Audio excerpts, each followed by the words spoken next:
Hi, everyone. Before we get to our show today, I wanted to give you a very exciting announcement about Path 11 TV. This is a new network that Mike and I created through Path 11 Productions. And today I am going to give you an exclusive code. You won't be able to find it anywhere else. It's if you listen to this podcast. I'm going to give you a code for 25% off your monthly membership of Path 11 TV for your first 3 months. So you're basically going to get that membership for $7.49 a month instead of $9.99 a month. And Path 11 TV is actually active right now. It's a little bit of a secret. We kind of have it behind closed doors here, but if you go to path11tv.com, you will see that you can subscribe to our network. We are adding footage constantly and regularly. We are going to be launching this more publicly on, guess the date, November 11th. 11/11/2020, around 11 a.m. We are inviting some very special guests who will be helping us to launch the Path 11 TV on that day. So stay tuned for that. And we have a lot of content there. Right now we have over 75 hours of exclusive footage. We have stuff on UFOs, consciousness, healing. I mean, you name it, it is there. I think you guys are going to love it. So are you ready for the code? Get your pen and paper down. This is only for people who listen to this podcast. And the code is podcast25. Again, that gives you 25% off of your monthly membership, providing you 3 months of free viewing. So go ahead and head over to path11tv.com, put in your code podcast25 and get yourself started. If you're not sure if you want to do that yet, I forgot to mention we also have a 3 free day trial. So just sign up anyway. Sign up. If we have other deals or other contents going on, you'll probably hear about it if we follow that up with a newsletter. But you can try it for 3 days for free. And then if you like what you see and you don't get a chance to watch it all, which you won't be able to in 3 days, go ahead and put in podcast 25 for 25% off your monthly membership, again, giving you 3 months of free viewing. So those 3 free days will turn into 3 months. All right, guys. And that's all I have for you today. And let's get to our show. Hi, and thanks for tuning in to the Path 11 podcast. I am your host, April Hanna. At the Path 11 podcast, we are here trying to deliver leading-edge research on consciousness, healing, and metaphysics. And just like you, we are trying to answer the big questions about life. Who are we? Why are we here? And what is our purpose? We hope by listening to our podcast, it will make each day you live on Earth a little easier to understand. And now for today's podcast. Hello, everyone, and welcome to the Path 11 podcast. I have invited a speaker who I absolutely loved, who presented at the 2020 Afterlife Awareness Conference. His name is Brian Smith. And after the sudden death of his 15-year-old daughter, Brian began organizing programs for groups of bereaved parents throughout the U.S. After 57 years of experience and almost much of that time helping and leading families informally, he decided to make it official. He obtained his life coaching certificate to help more people more formally. He's going to tell you this, but he had a career as an engineer in corporate tech sales and as a small business owner of a business that he built from the ground up. He's raised 2 children. He experienced the death of a child, and he's been married for nearly 30 years. More importantly, he has a passion for helping people. I think even if you have never experienced the loss of a child, this podcast is going to have a lot of very helpful information about grief, how to help people who are grieving. More specifically, Brian will be able to speak to those who are grieving the loss of a child. So if you have a friend, a family member, you'll find this to be very helpful. And he's also going to talk about how he was able to come through his grief and manage it and what he has been doing. So I would like to bring Brian onto the show. Hi, Brian. Hi, April. Good to be here. Thanks for having me. Yes. And I also wanted to mention that you do have a book. I love it because it's only 73 pages. It's short, but it is like precise. And I feel like it is a grief handbook that everybody should carry around with them. So some of the stuff and the content and questions that I'm going to ask you are also from your book that you wrote. But it's great to see you again. Sounds good. It's good to see you too. Yeah. All right. Well, why don't we begin and let our listeners and audience know your story? And you have the picture of your beautiful daughter right there behind you. For those of you who are just listening, I would really highly recommend to head on over to path11tv.com so you can actually watch the video of this podcast, because he's got some visuals that I think would make it a little more personable for you to actually see what we're talking about and who we're talking about. Great. Well, yeah, that's my daughter, Shayna. And Shayna is always with me. She did pass away 5 years ago at the age of 15. But when I started doing this work and I was using a virtual background for Zoom, there was another picture there. And someone said, "Is that your daughter?" And I was like, "Well, no, but Shayna's like, okay, you got to put me there, Daddy." So she's always with me. She's always right over my shoulder. So that's why she's there. Yeah. So can you tell our listeners how her death came about and how it was actually pretty unexpected? Yeah, it was very unexpected. She was a healthy 15-year-old girl. She had just finished her freshman year of high school, was going into her sophomore year. She had just played a volleyball tournament the weekend before she passed. And she came back from the volleyball tournament on a Saturday. And on Wednesday morning, we went to wake her up and she was unresponsive. She had passed in her sleep. She did have a mild heart condition, which we were aware of, but it wasn't life-threatening, and it certainly shouldn't have impacted her while she was sleeping. So it was a major shock to us. The passing of a child is always a shock, I think, even if you know it's coming. But in this case, she was literally here one day. I said goodnight to her the night before. We'd been watching television and went to wake her up to come down and help us with the family business on Wednesday morning, and she was gone. So it was just that sudden. Yeah. And, in your book, I wasn't aware of this statistic, but I had written it down that you had said 1 in 8 people over the age of 50 will have lost a child.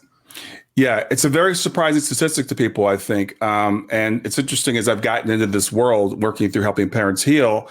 Obviously, I'm around a lot of parents who have had children transition. And I don't use the word lost. I don't use the word dead. So my language sounds kind of awkward sometimes because I don't believe our children are lost. And I don't believe anybody truly dies. But yeah, working with all these parents, I'm around those parents all the time. But what we don't realize is when we're walking down the street and we see somebody, we never know their story.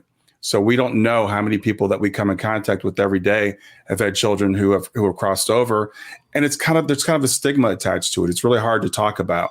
So a lot of parents who have had children cross won't talk about it, unless you actually drag it out of them. So it's a lot more common than you realize. And the reason why that's important to point out to people is you feel like you're alone. When this happens, you feel like you're the only person this has ever happened to, that there's no way you can possibly get through it. No one could ever survive this. And people will even say to you, if my child died, I could never survive it. And that's actually, frankly, a terrible thing to say, because we all survive what we have to. And it really puts people in a position where it's like, well, maybe I shouldn't be able to survive this, but we do. And a lot of parents not only survive it, but end up thriving after their child transitions. Yeah. Can you talk a little bit about your process? And, I know you said in your book too, it's like, it's probably every parent's, nightmare to think that their child would die before them. But, yeah. More often or not, when you have children, you're probably thinking that you are going to be the one to pass before them, not vice versa. So can you talk about what that process is like? Yeah, well, the natural order of things is, we all get to be here 70, 80 years, and then we go, right? So that's what we kind of think life should be like. And we don't think that a child should leave early, and certainly not before we do. But the reality is it's not as uncommon as we think, as we just talked about. It's a little bit less common now, but it used to be more common. But as far as my process goes, one thing I want to say to people, particularly with child loss, is that almost universally, when your child transitions, you feel like you want to go too. And it may not be suicidal. It may not be that you're planning it. And if it is, I certainly encourage people to get help. But just to feel, as a parent, you want to take care of your child and you want to know they're okay. So you want to be with them. So that's probably the first thing that's going to happen.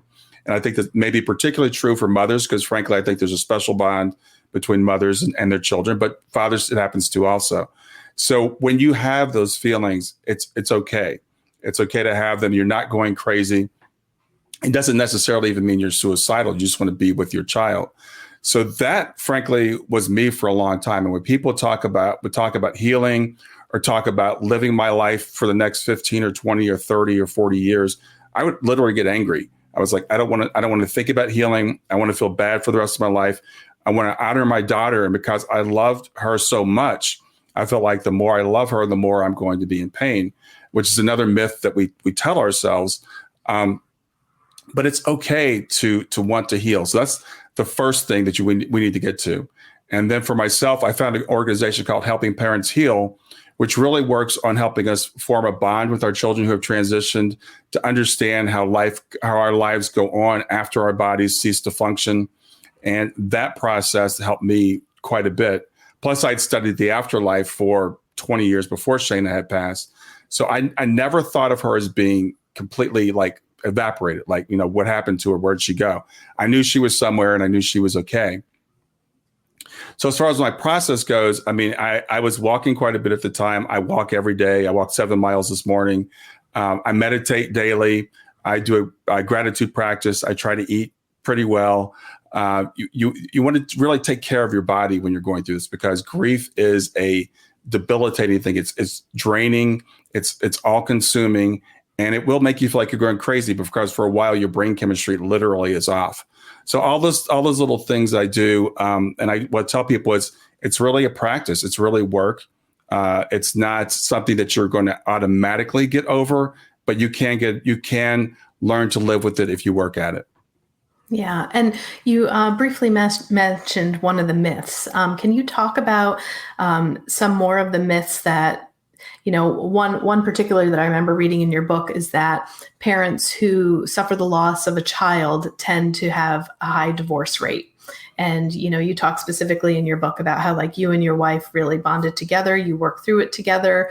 You each had your own different process, where your wife might have went more to like the academics to get the research. And you said you became your own expert in your own research on grief. But that I've heard that statistic before too. And I thought that it was true. Yeah. That marriages typically won't last after the death of a child. So maybe you can start with that one and then highlight some of the other myths that you believe are out there. Yeah. The interesting thing about myths is they get repeated so often that we just assume they're true. And that was one that I assumed is true. And a friend of mine, right after my daughter passed, said to me, Brian, that 80% of parents whose children transition get divorced.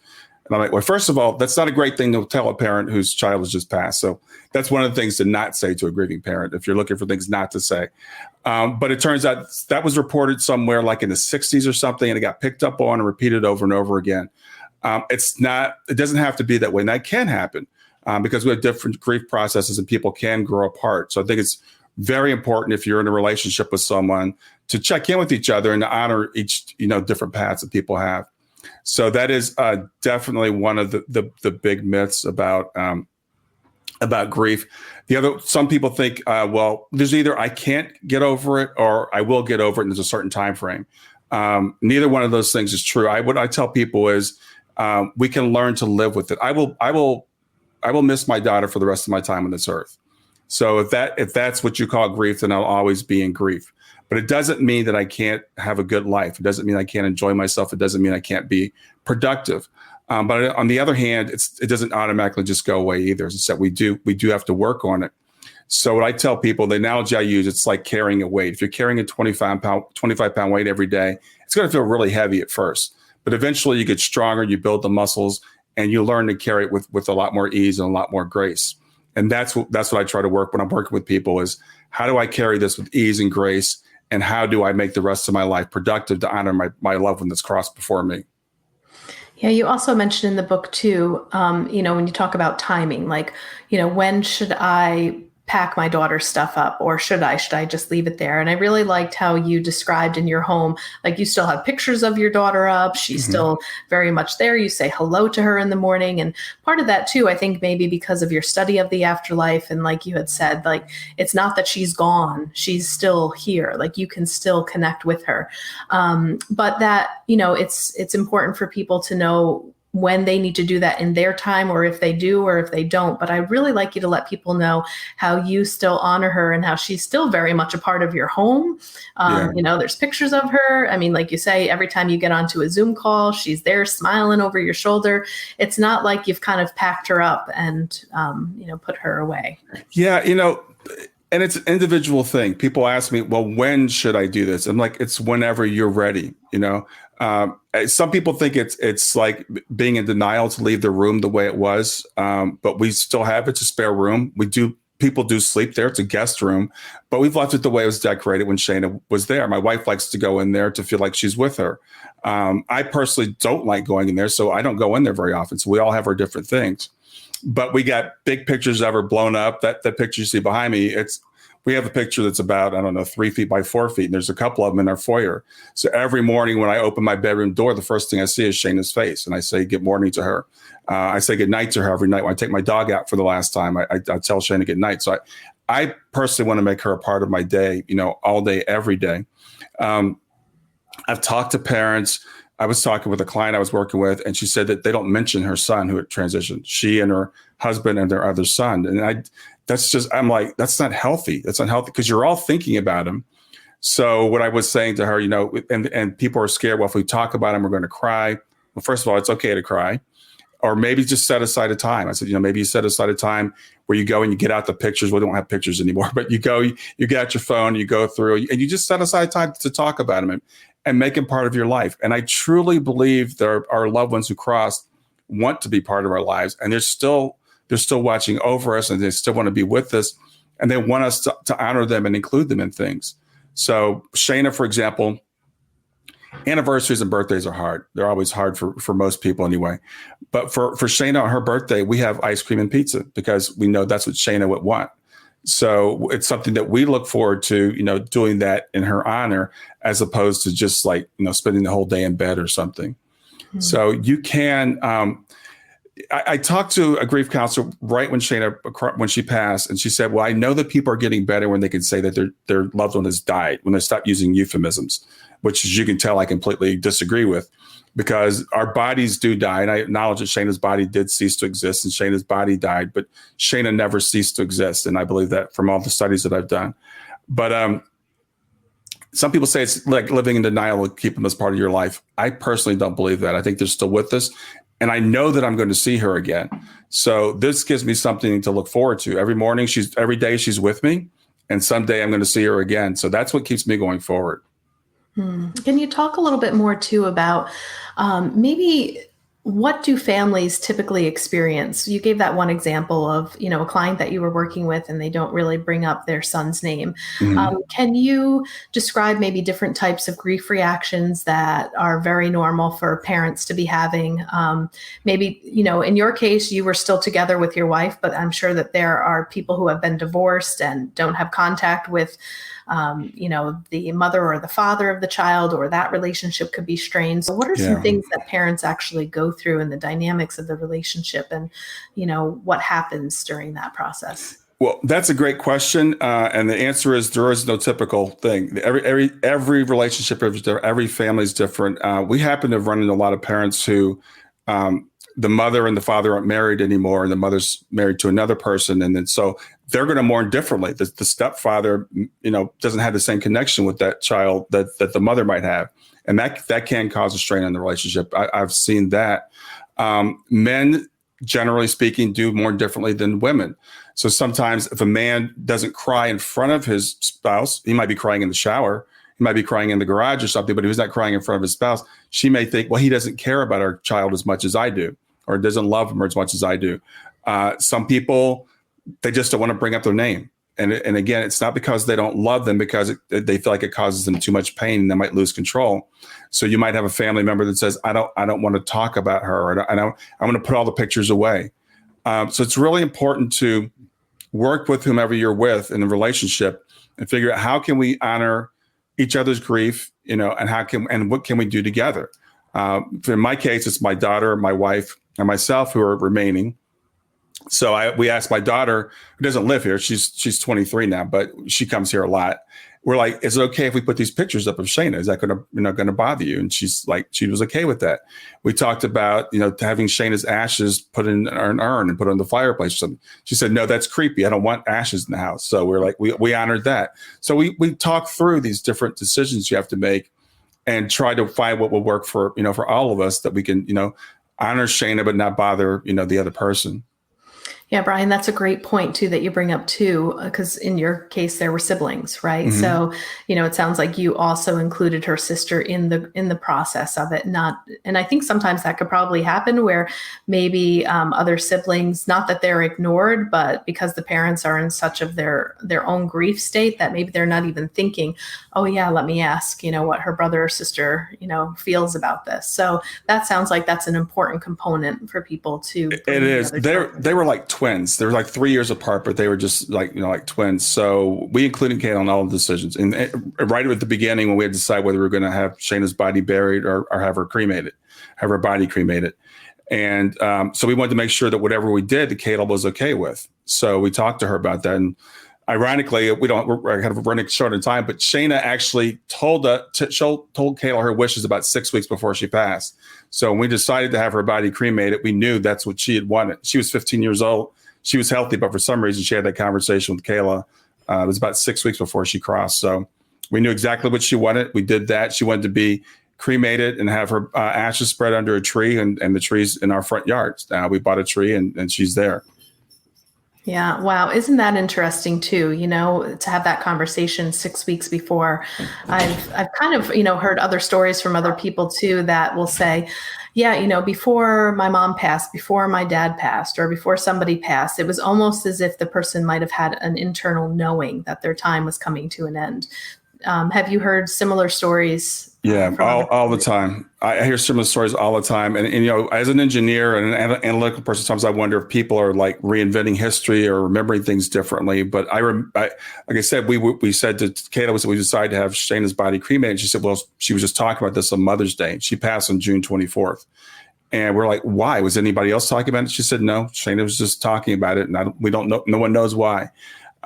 So I've heard many parents talk about like how their kids may have talked about not wanting to grow up. Shayna didn't. She said many times she didn't want to grow up. She didn't want to be an adult. Actually, she's about 10 years old. She started crying because she realized she was going to have to grow up. And I was like, I'm sorry, but that's not my choice. So yeah, I think there is at the soul level a kind of knowing. I don't think it's at a conscious level necessarily, but people know that they're not going to be here for very long. And it could be children or other people too. But I've found it's especially common, I think, with children. They seem to live different kind of lives. They really impact people strongly when they're here. They tend to be very creative and just great at everything they do, which is how Shayna was, and just live life like flat out, just want to experience everything. I've seen that a lot with the clients that I've worked with. Yeah, I'd like you to also talk a little bit more, Brian, about how it's okay for people to live a happy life. Because, I meant to write down the quote specifically in your book, but you said something to the effect of like, grief isn't something that you get through, but it's something that you manage. And I think it's really important for people to hear that it is okay for them to find moments in life and still enjoy the time that they're here. And you talked about it a little bit earlier, still honoring and managing that grief, but that it's also okay. So can we talk just a little bit more about that? I think that is maybe the most important point, because as I said, for myself, it's something I struggled with, and I'm honest about that. And I want people to know that when you're feeling like you don't want to recover, that's okay, that it's normal. And almost every parent I've talked to said they've gone through that at some point, where it's just like, and for me, I knew I had to, because I have my wife and my other daughter here, but it's not something I really wanted to do. But you can, it's okay. It's actually part of the plan. I believe that we plan these lives. So this does not have to destroy you. And it's okay to feel good again. It's okay to be happy. The first few times when you find yourself smiling, you may wonder, what's going on with me? If you're crying every day, which usually we are, and you go a few days without crying, you're like, well, am I done crying now? And then you'll find out later on, no, you're not. It's just less often. And I'm at the point now, we're 5 years out, where I'm like, yeah, it's okay for me to feel good. It's okay for me to use this to help other people. It's okay for me to look forward to doing more productive things in my life. But I have to be frank, I also look forward to seeing Shayna again. So I've got that to look forward to when my time is up. So I guess the way of looking at it is, we all come here for a short period of time. And whether it's 15 years or 80 years or 90 years, in the scheme of eternity, it's really not that long. And we know ultimately we're all going to go back. So it's just a matter of how we go back and what time we go back. So when people leave us, just think of it like, I look at this, I have this illustration or this image in my head. We're walking down the road, 4 of us holding hands, and Shayna runs ahead, which is just like Shayna. And she's just run home, right? So we're still here. We're working our way home, but she's just back at home waiting for us. And so maybe that might be a nice kind of area to go into, because you said you really delved into the afterlife, the study of the afterlife. Mm-hmm. And when you use certain words, like, in your book, you mentioned too, I don't use the word that she's dead or not coming back, like that you say, one, I know I will be connected with her again, but you also don't use those terms. So for maybe people who just recently lost a child and they have not even touched any aspects of the afterlife at all, what have you found? And maybe you might have something, or you might say something that might trigger somebody to look into a specific area or a belief. Yeah, that's a great question. It's hard to kind of put 20 years of research into a short program like this, but I have studied mediumship, near-death experiences, afterlife communications, EVPs, ITCs. I've studied philosophy, because there's a philosophical thing that talks about, it's called realism or idealism, philosophical way of looking at things. So my point is, there is so much evidence. And that's what my podcast is about, is helping people to understand how much evidence there is out there. It's not a matter of wishful thinking. It's not a matter of hoping. It's not a matter of wanting to believe something. It's something that you can really, I challenge people when they come to me and say, I don't believe. I'm like, do you want to? Because I can help you get there. So for me, it's how I get through what I'm going through. But it's also, like I said, it's very much evidence based. The faith, I don't like that word. It's actually knowing, based upon all the evidence I've looked at. It's the most logical conclusion when you really dig in and look at the evidence. So I don't use words like died, because death implies a cessation of existence. When something dies, we assume it's ceased to exist. So as I said, I will acknowledge that our bodies die. Our bodies definitely do their biological things. They function and then they stop functioning.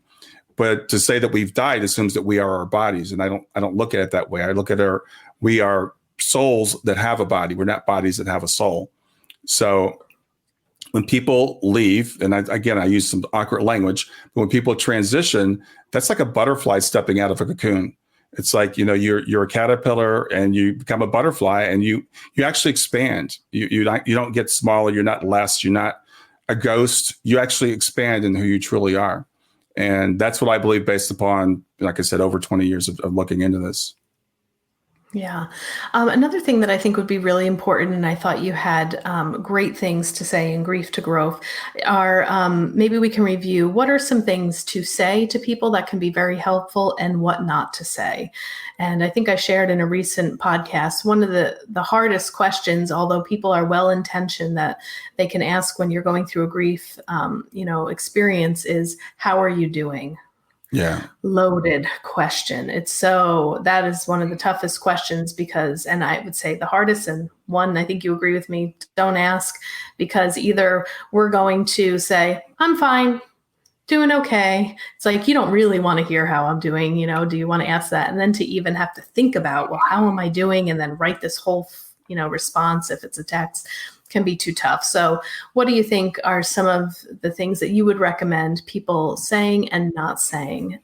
And this could be overall for any grief experience, or for somebody that's lost a child. Well, one of the things, how are you doing, is a common question in our culture. And I frankly, I find myself saying, I did it the other day. I was talking to a new client, and I said, how are you doing? And they're like, oh, and I said, well, I really want to know. Frankly, when we ask that question, most of the time we don't want to know. It's a greeting that we just say it and we don't even answer it. You'll say, how are you doing? We answer back with, how are you doing? So there's nothing really necessarily wrong with that question if it's asked in the right way and in the right situation, and you really want to know how. I say, I really want to know how you're feeling today, because this is what I'm here to do. But some things we don't want to say. Some people will say, it's hard to believe. Well, you have other children. It's a good thing you have other children. Children are not interchangeable. If people are young, they'll say, well, you can have another child. Again, not interchangeable. When a child transitions, that child is unique, and you're going to mourn them just like whether you have 1 or 50, you're going to mourn that child. So the other things, I guess, to not say is, things like God needed another angel or God needed her more than you did. That's really putting it like, God took them away from you. That's not a really helpful thing to say to someone. Things to say, it's really hard to know what to say. The biggest thing is, I want to listen to you. The biggest thing is listening to people that are in grief. They want to talk about their grief. They want to talk about their loved one. I tell people, don't avoid, especially if it's a child, don't avoid bringing them up. Bring up happy memories. Talk about how great, the relationship was. So tell happy stories about who they are. People think that, well, if I bring her up, I'm going to cause you to think about her. I guarantee you, any parent that has had a child transition is thinking about that child probably 95% of the time. And when you're avoiding talking about that child, all they're thinking about is the fact that you're avoiding talking about my child.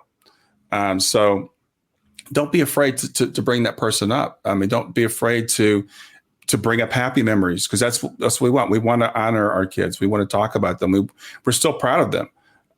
So those are things you can do. But the biggest thing, as I said, is listening. The biggest thing is just saying, I'm there for you. A lot of times people ask, what can I do for you? Again, especially in the early days of grief, we have no idea. So offer to do practical things. If people have other children, can you help take care of their other children? Can you cut their grass for them? Can you, things like that. Just little practical things that you can do. Now in the days of COVID, some things you can't do, but maybe give them a night out or something. If there's a family, say, I'm going to take care of your other kids while you go out, or something practical. The other thing I try to do with people is, I realize in this first few weeks, they're going to be flooded with all kinds of people calling them, sending them food and all that kind of stuff. So I'll tell people, you know what, I'll call you in about 6 weeks when everybody else goes away. Because there's a point in your grief process where you're just flooded with people.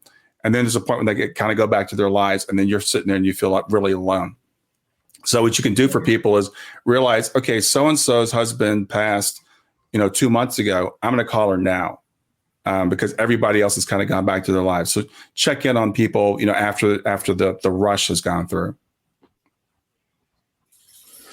Yeah, I know one of my teachers too had mentioned that around that 6-week mark, that's also a time when the flowers that you've been given tend to die. You're starting to throw them out with the amount of flowers that come in.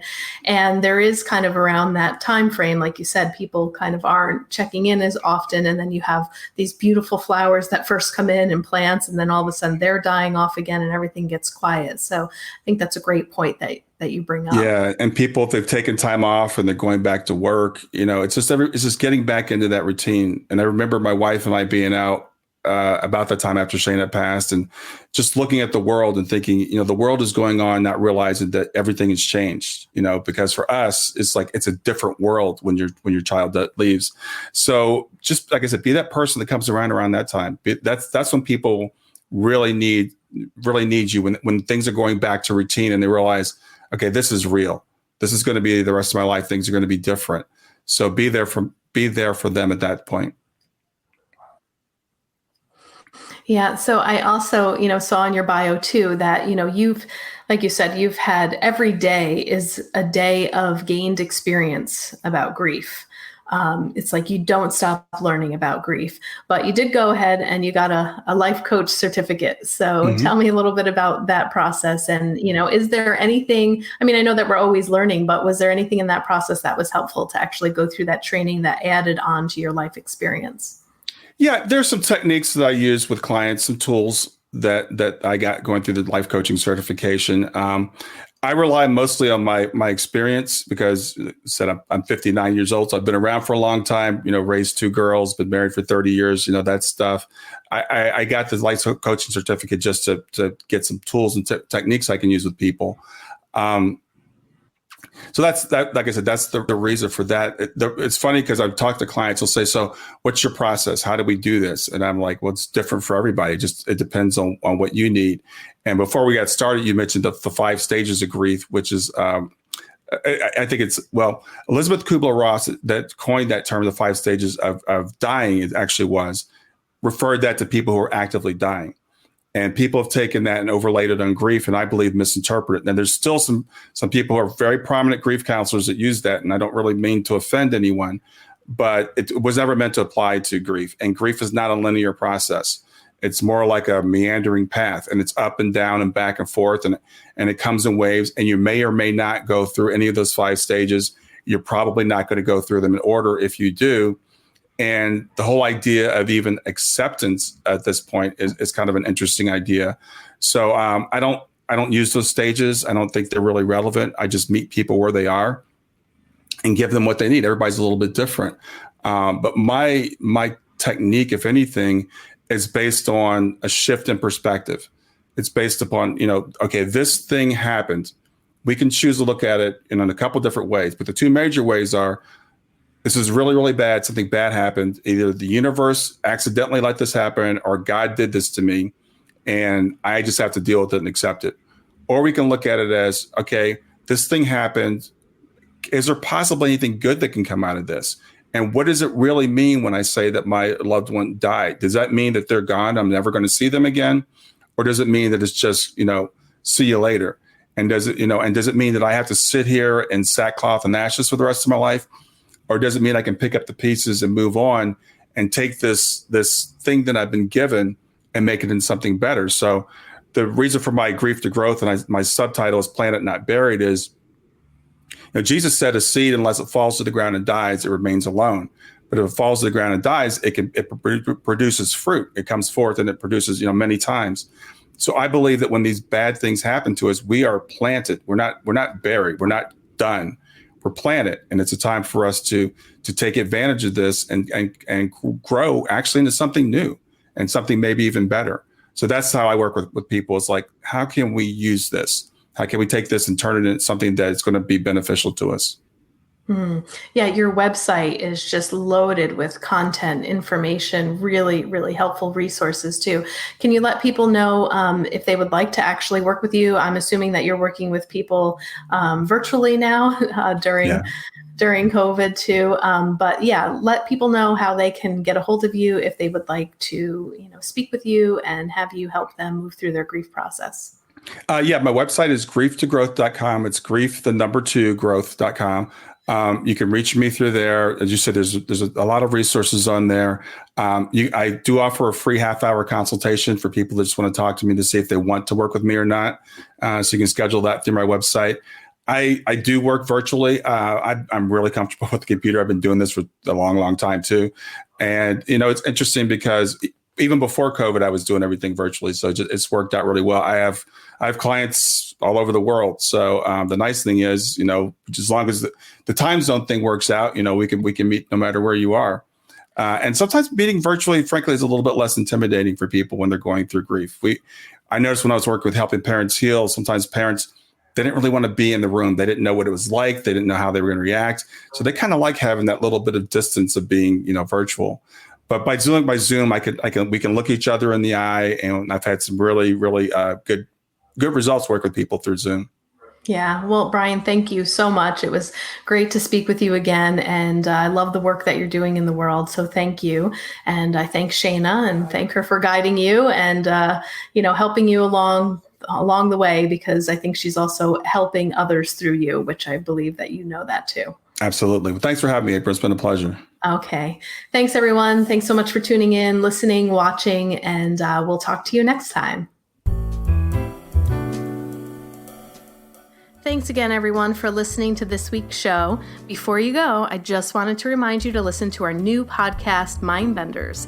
Visit mindbenderspodcast.com to hear my dad's synchronistic story. I hope it'll bend your mind about Jimi Hendrix. Then submit your story if you think it can bend our minds. Also, be sure to check out the video replays of the 2020 Virtual Afterlife Conference. We have over 17 hours of amazing presenters exploring the survival of consciousness after death, working with hospice professionals, physicians, mediums, clergy, counselors, and alternative healers to offer a deeper understanding of death and beyond.